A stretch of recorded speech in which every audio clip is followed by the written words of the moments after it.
In the criminal underworld, violence and murder are at the crux of power wielded by organized crime. These criminal organizations have multiple members who are willing and able to commit murder whenever it is deemed necessary. However, there are some men who become so skilled at the job of murder that their crimes become legendary. These killers are calculating, prolific, efficient, and know how to send a message. These killers are organized crime's top hitmen. Number 7. Roy DeMeo. Part 1. Roy Albert DeMeo was born on September 7, 1940 in Flatlands, Brooklyn, to Anthony and Eleanor DeMeo. The DeMeos were a working-class Italian immigrant family of Neapolitan origin. Unlike many gangsters of his era, Roy was raised in a middle-class atmosphere. Many members of Roy's extended family went on to attain high-level careers, though his father, a laundry delivery man by trade, was not one of them.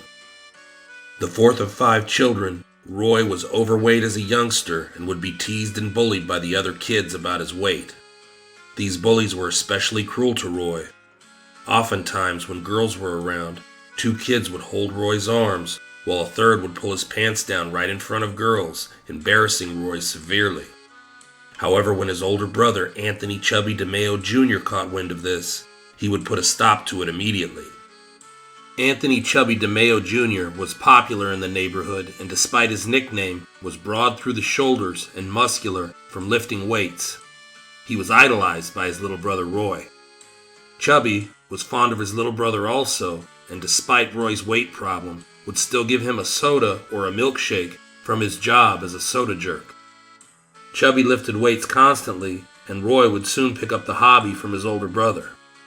Over time, he began to change from an obese child into a stocky adolescent. Both brothers had a patriotic streak, and when the war broke out in Korea, Anthony Chubby DeMeo Jr. joined the United States Marine Corps. Less than a year later, 2 young Marines would show up on the DeMeo doorstep and announce that Anthony DeMeo Jr. had been killed in combat. The loss decimated the family. Roy's mother Eleanor would cry for months on end, and Roy's father became stoic and quiet from the day he got the news. Roy would handle this loss in a different way.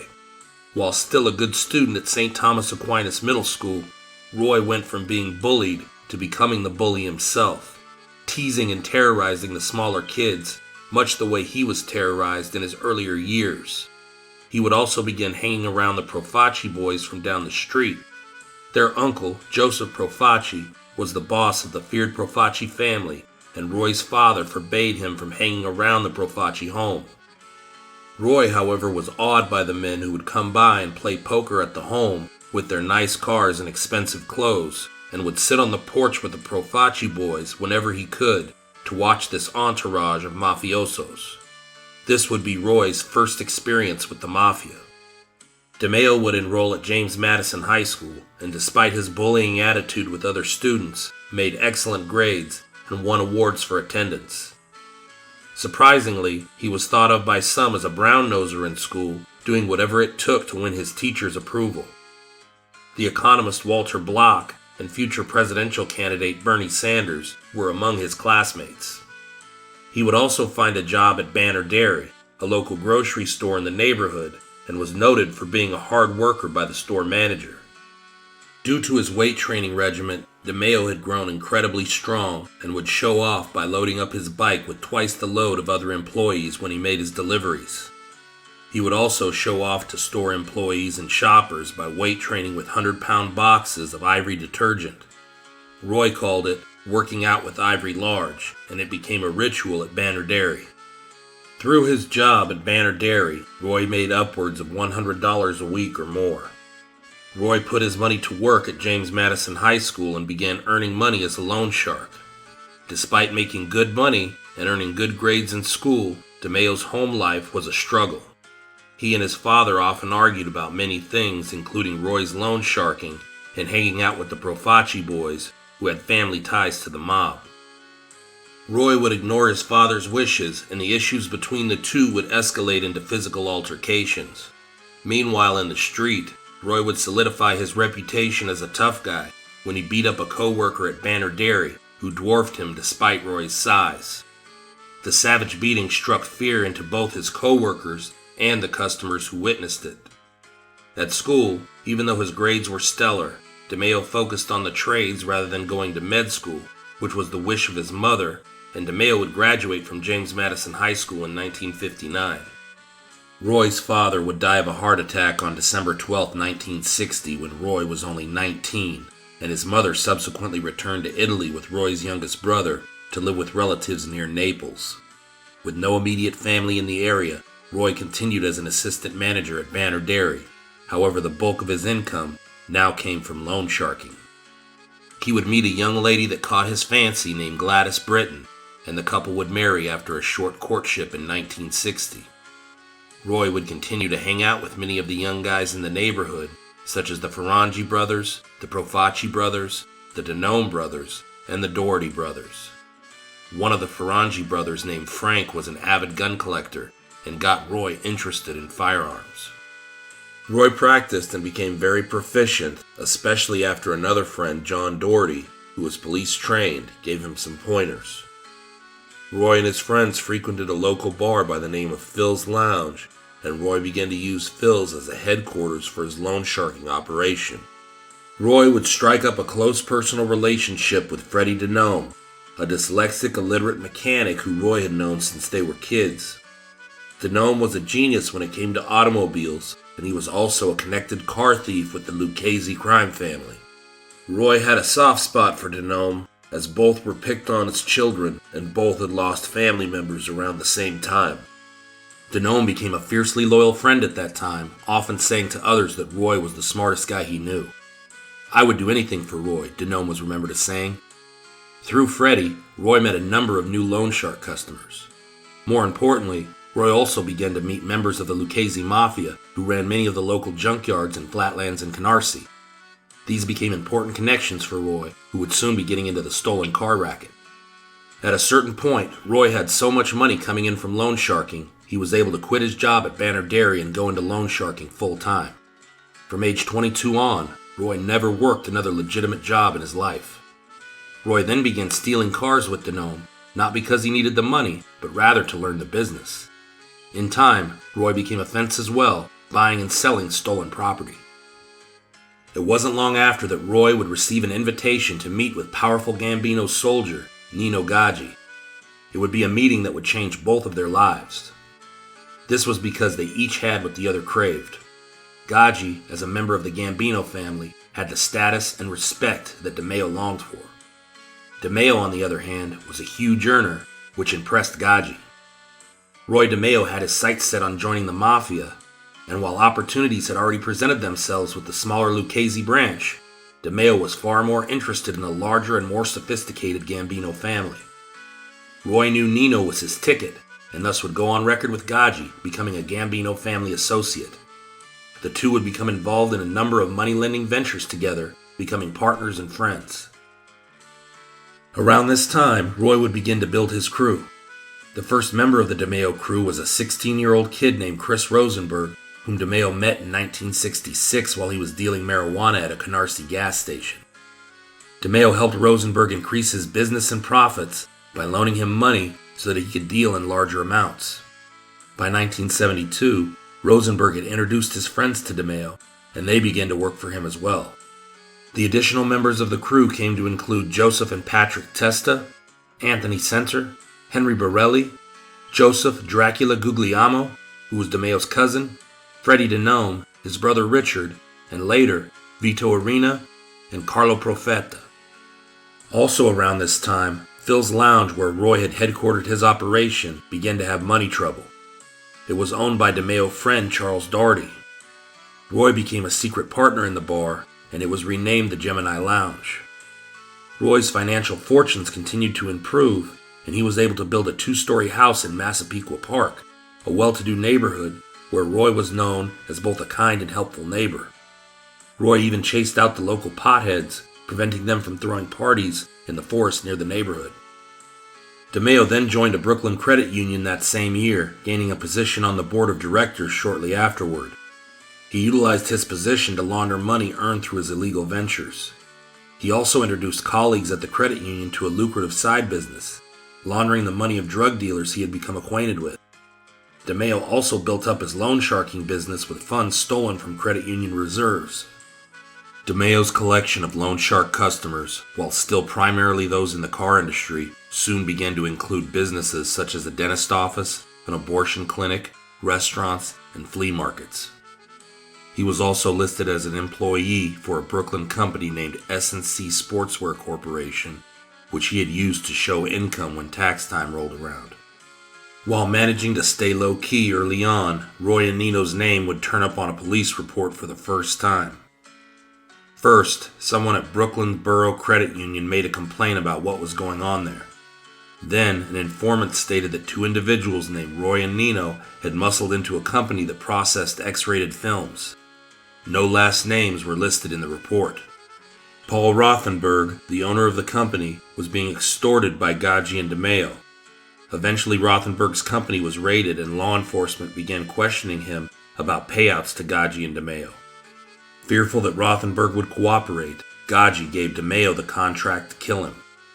DeMeo set up a meeting with Rothenberg and, with the calm of a professional, ordered Rothenberg from his car at silencer-equipped gunpoint and walked him into an alley where he shot him twice in the head. This would be DeMeo's first murder, but it would not be his last. In late 1974, a conflict had erupted between members of the DeMeo crew and Andre Katz, a young auto repair shop owner who was also partners with DeMeo in a stolen car ring. Katz was arrested and blamed Chris Rosenberg for the arrest. Tempers flared, and a short time later, Katz was pulled from his car and beaten severely. Katz swore he would get even, and a short time later, Rosenberg would be shot and wounded in his driveway, presumably by Katz. Then in January 1975, Katz visited the Brooklyn District Attorney's office and voluntarily provided them with information that Chris Rosenberg was heavily involved in auto theft.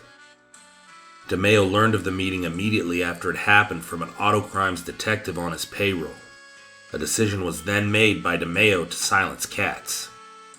Henry Borelli, a DeMeo crew associate, contacted a female acquaintance named Babette Judith Questel about being used as bait. However, Borelli did not inform Questel that Katz was to be murdered. In May, Katz appeared before a Brooklyn grand jury and divulged what he knew about the DeMeo crew activities. On June 13, 1975, Questel was able to successfully lure Katz to her Manhattan apartment complex for what he thought was a date. Upon his arrival, he was immediately abducted by members of the DeMeo crew. He was then taken to the meat department of a supermarket in Rockaway Beach, Queens, where he was stabbed multiple times in the heart and then in the back with a butcher knife. After being decapitated, Katz's head was then crushed when it was put through a machine normally used for compacting cardboard boxes. The body parts were wrapped in plastic bags and then deposited in the supermarket dumpster, where they were discovered days later when a pedestrian walking his dog spotted one of Katz's legs lying on a curb near the store. The police reported to the press that a grisly, brutal killing had occurred, but gave no other information. The body was identified as that of Andre Katz 2 days later through the use of dental records. Judith Questel, who thought Borelli was just going to talk to Katz, confessed her role to the police, and Joey Testa and Henry Borelli would be arrested.